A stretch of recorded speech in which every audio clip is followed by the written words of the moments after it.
ሰላም ጤና ይስጥልን የተከበራችሁና የተወደዳችሁ ውድ ቤተሰቦቻችን እንዴት ናችሁልን? በሌላ መረጃ ተገናኝተናል። የተከታተላችሁን አብራችሁ እንድትቆዩ ግብዣችን ነው። እንግዲህ ከትላንት ጀምሮ አንድ የተሰማ መረጃ አለ። ይሄው ምንድነው? በብዙዎች ዘንድ የሚወደደው እጅግ ጨዋታ አዋቂ ነው የሚባልለት ታሪኮችን እንግዲህ በሚያቀርብበት መንገድ ተወዳጅነትን ያተረፈ ኳስ ሜዳ ተወልዶ ያደገው ጋዜጠኛ እንደዚሁም ደግሞ የታሪክ አዋቂ ተመስገን ባዲሶ እንግዲህ ህልፈቱ ተሰምቷል። አሁን በዛሬው ዕለት ማለት ነው ቀብሩም ተፈጽሟል። ከሱ ጋር ተያይዞ የወጡ መረጃዎችን ወደ እናንተ የምናደርስ ይሆናል። ከመሸጋገሪያ በኋላ ተመልሰን እንገናኝ።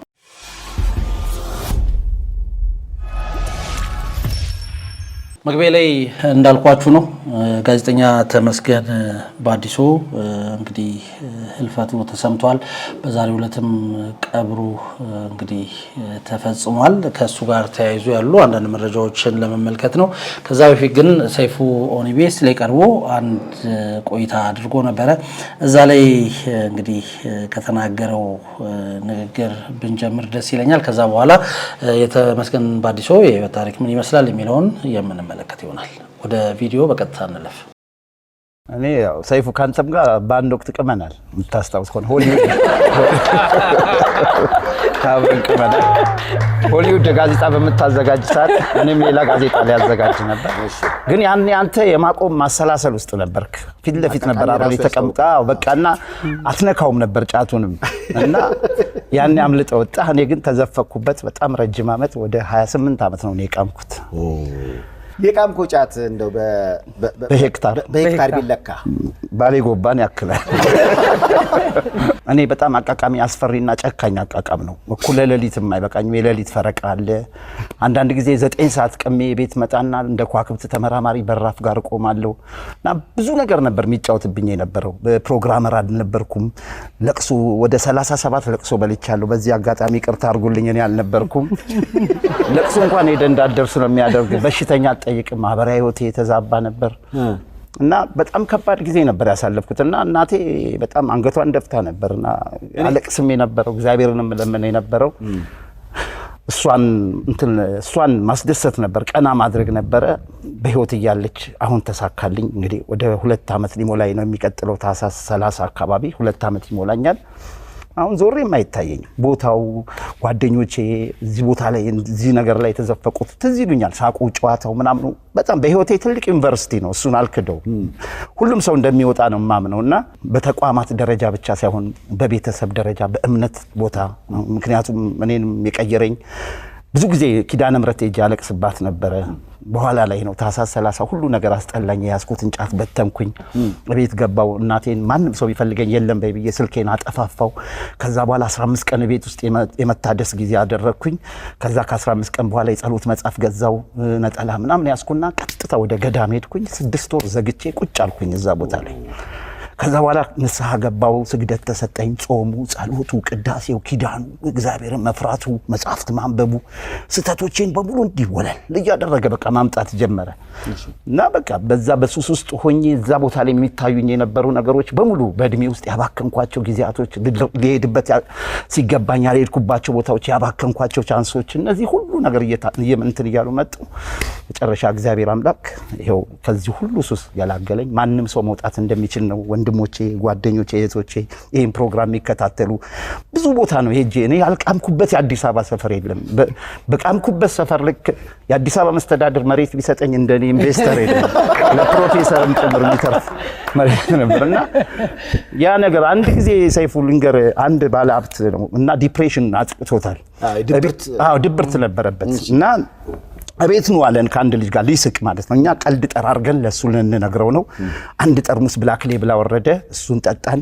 ግማሽ አወረደ፣ እንደገና እሱን ጠጣን። እሱ እየሳቀ ነው፣ እኛ እንቀልዳለን። በነጋታው ቤት ገባው፣ ተዘረርኩኝ። እናቴ ለበረኛ የምታለማመደኝ ይመስላል። አንዴ ወደዚህ ስታደርገኝ፣ አንዴ ወደዚህ ስታደርገኝ፣ አናቴ ላይ ቅቤ ተቀምጦ ለ5 ቀን አጃ ምን እያደረገኝ ሰውየው ግን ታይላንድ ሄዶ ቃጭ ነው መጣ በ5 ቀን ውስጥ ያን እስኪ ያደረገልኝ ይሄ ስተት ራሱ የታየኝ ገዳም ከገባ በኋላ በወቅቱ ልክ ነው እኮ ሰውየው እሱ መሳቅ ፈልጓል እኛ መጠጣት ፈልገናል አንካ ነው ጨዋታው በኋላ ግን ሳስበው ነው እንትን ያለው እና ግን አሁን መርካቶ አካባቢ አረቄ ቤት ቶሚያ አይጠፋም ነበር ጎጃም በረንዳ እንጠጣ ነበር ለሊቱን ማለት ነው እና ችግር አያጋጥምም ነበር እንዴ ከ6 ጊዜ በላይ ማጅራት ተመትቻለሁ አንድ ጊዜ በር ላይ ጭምር ልብሴን አውላልቀውኝ በራቆቴ ነው ወደ ቤት ስገባ ማዘር እንዲ በዛ ሰዓት ስለለመደች ስትነሳ ተገናኘን ምንድነው አለች ለሽንት መውጣት አይቻልም አልኳት አንተ እኮ ከቤት እንደወጣ ነው እኔ ተዘርፌ እየገባሁ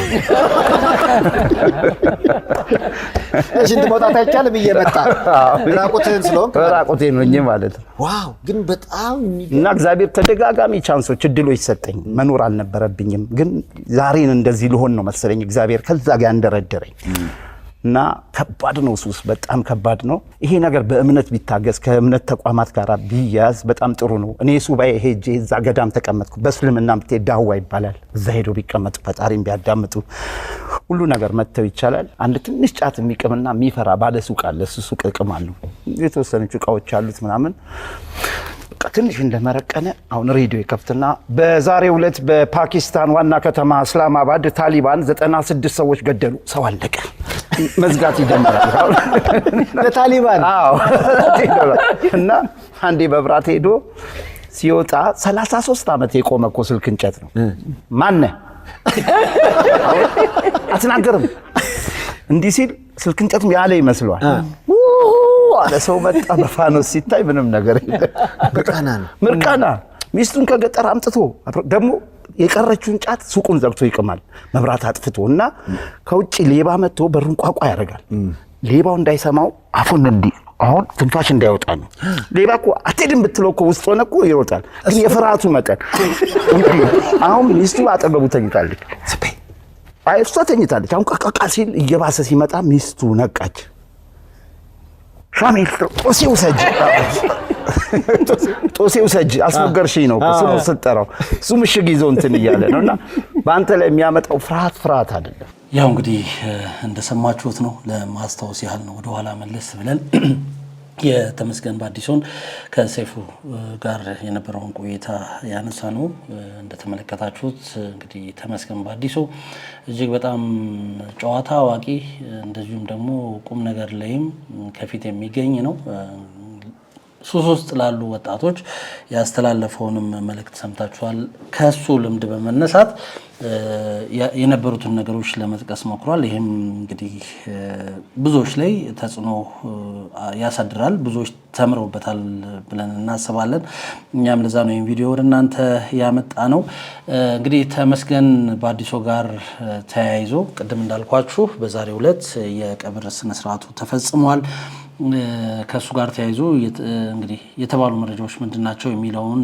ወደ እናንተ ለማድረስ ነው የፈለግነው በነገራችን ላይ ተመስገን ባዲሶ ከመሞቱ አንድ ቀን በፊት ውሻው ከመሞት ወይም ደግሞ ከሞት ማምለጡን ጽፎ እንግዲህ እሱ ራሱ በነጋታው ህይወቱ አልፏል ይሄም በርካቶችን አሳዝኗል ጋዜጠኛ ተመስገን ባዲሶ ውሻዬ ጃሉድ ከግድያ ያመለጠ ብሎ ውሻውን ሞትን ስላሸነፈ እንግዲህ በፌስቡክ ገጹ ላይ በደስታ ጽፎ ነበረ እርሱ ግን እንዳልኳችሁ ሞትን ማምለጥ ሳይችል ቀርቷል ትውልድና እድገቱ ኳስ ሜዳ የሆነው አንጋፋው ጋዜጠኛ ኮሜዲያን የበጎ ምግባር አምባሳደር ተመስገን ባዲሶ ከዚህ ዓለም በሞት ተለይቷል ላለፉት 2 ዓመታት አፉ አካባቢ እንደዚሁም ጉሮሮ አካባቢ በተከሰተ ካንሰር መሰል ተስፋፊ በሽታ ሲሰቃይ እንደነበረ ብዙዎቻችን እናውቃለን በተለያዩ ማህበራዊ ሚዲያ እንደዚሁም ደግሞ መገናኛ ብዙሃን ላይ ቀርቦ ይሄንንም ተናግሮ ነበር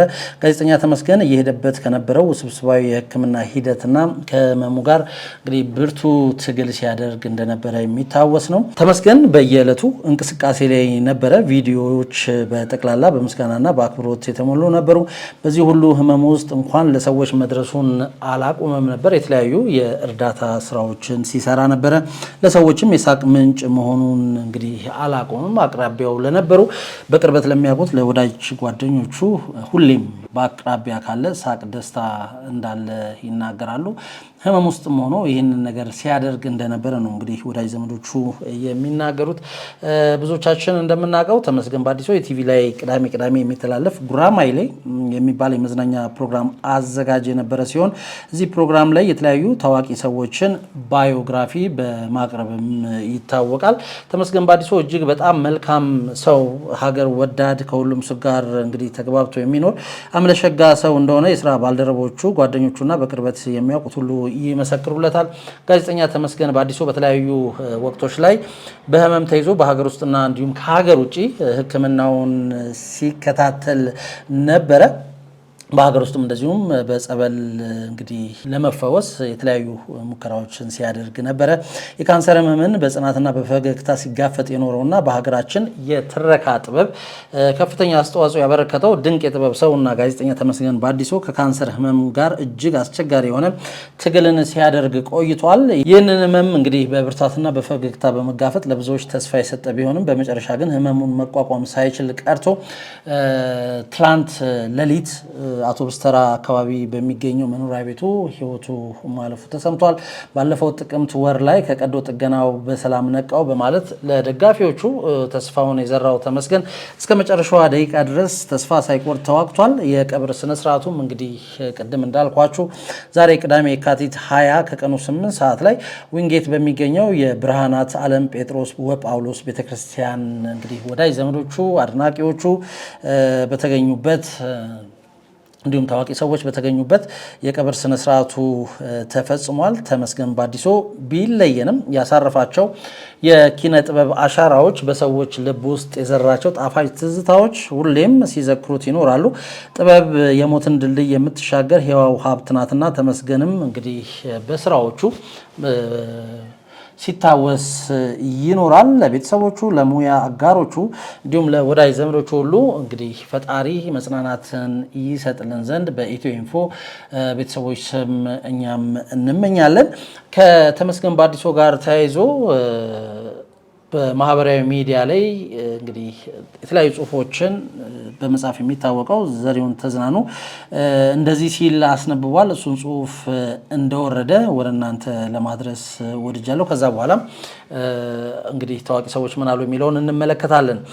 ጨዋታና ቁም ነገር አዋቂው ተመስገን ባዲሶ፣ ሰፈራችን አውቶቡስ ተራ መርካቶና አካባቢው ተመስገን ካለ ሳቅ አለ፣ ተመስገን ካለ ቁም ነገር አለ።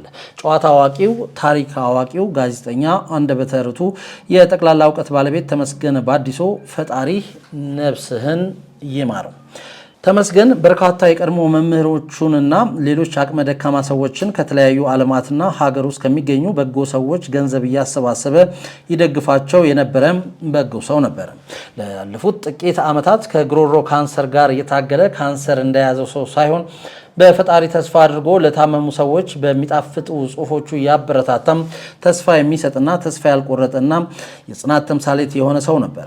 ፈጣሪ የፈቀደውን ሆነና ተመስገን ባዲሶ ያንን ሁሉ እውቀት ይዞ ወደሚወደው ፈጣሪ ሄዷል።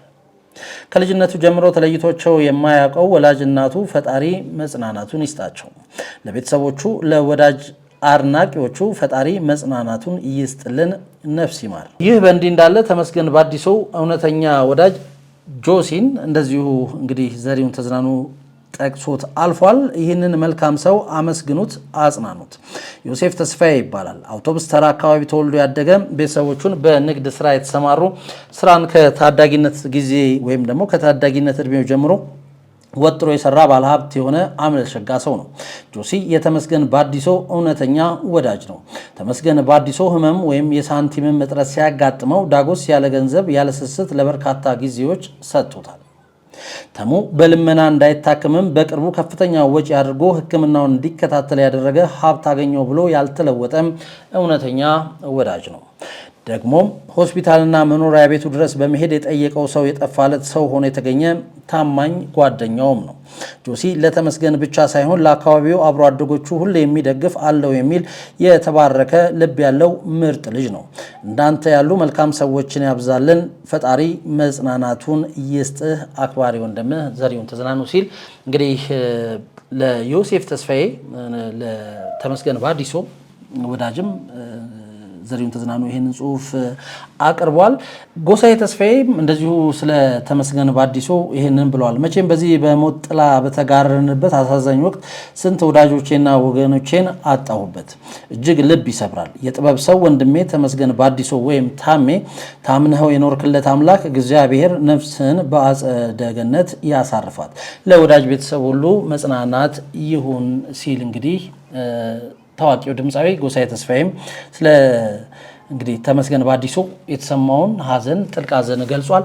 በርካታ ታዋቂ ሰዎች እንግዲህ በማህበራዊ ሚዲያዎቻቸው አማካኝነት ከተመስገን በአዲሶ ህልፈት ጋር ተያይዞ የተሰማቸውን ጥልቅ ሀዘን ገልጸዋል። ብዙዎች የሚወዱት ብዙዎች ጨዋ ታዋቂ ነው እሱ ስለሚሉት ተመስገን በአዲሶ ይህን መረጃ ወደ እናንተ አደረስን። በድጋሚ ለመላው ቤተሰቦቹ፣ ለአድናቂዎቹ፣ ጓደኞቹ፣ ለቤተሰቦቹ፣ ለወላጅ እናቱ መጽናናትን እንመኛለን። መረጃችን ይህንን ይመስል ነበረ። እየተከታተላችሁን አብራችሁን ስለነበራችሁ እጅግ ከልብ አድርገን እናመሰግናለን። መልካም ጊዜ